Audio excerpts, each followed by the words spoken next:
بسم اللہ الرحمن الرحیم۔ السلام علیکم ناظرین، آج ہم آپ کے ساتھ ایک گناہ گار کی توبہ کا سبق آموز واقعہ شیئر کریں گے۔ بیان کیا جاتا ہے کہ کسی ولی خدا کے زمانے میں ایک شخص بہت زیادہ گناہ گار تھا، جس نے اپنی تمام عمر لہو و لعب اور بیہودہ چیزوں میں گزار دی اور آخرت کے لیے کچھ بھی زیادہ رائی اکٹھا نہ کر سکا۔ نیک لوگوں نے اس سے دوری اختیار کر لی تھی اور وہ بھی نیک لوگوں سے کوئی سروکار نہیں رکھتا تھا۔ عمر کے آخری حصے میں جب اس نے اپنے کارناموں پر نگاہ ڈالی اور اپنی عمر کا جائزہ لیا تو اسے امید کی کوئی کرن نظر نہیں آئی، کیوں نہ کہ اسے اپنے دامن میں کوئی بھی نیکی نظر نہ آئی۔ یہ دیکھ کر اس نے ایک ٹھنڈی سانس لی، پھر اس کی آنکھوں سے آنسو بہنے لگے۔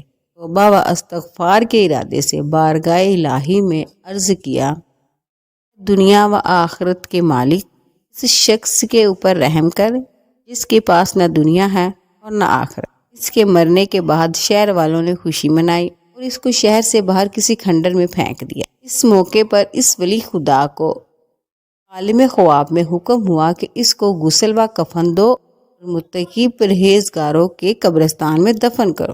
عرض کیا، اے رب العالمین، وہ ایک مشہور و معروف گناہ گار بدکار تھا، وہ کس چیز کی وجہ سے تیرے نزدیک عزیز اور محبوب بن گیا اور تیری رحمت و مغفرت کا حقدار بن گیا؟ جواب آیا، اس نے جب اپنے آپ کو بے یار و مددگار دیکھا تو ہماری بارگاہ میں گرا و زاری کی، ہم نے اس کو اپنی آغوش رحمت میں لے لیا ہے۔ کون ایسا درد مند ہے جس کے در کا ہم نے علاج نہ کیا ہو؟ کوئی ایسا حاجت مند ہے جو ہماری بارگاہ میں روئے اور ہم اس کی حاجت پوری نہ کریں؟ کوئی ایسا بیمار ہے جس نے ہماری بارگاہ میں گرا و زاری کی ہو اور ہم نے اس کو شفا نہ دی ہو؟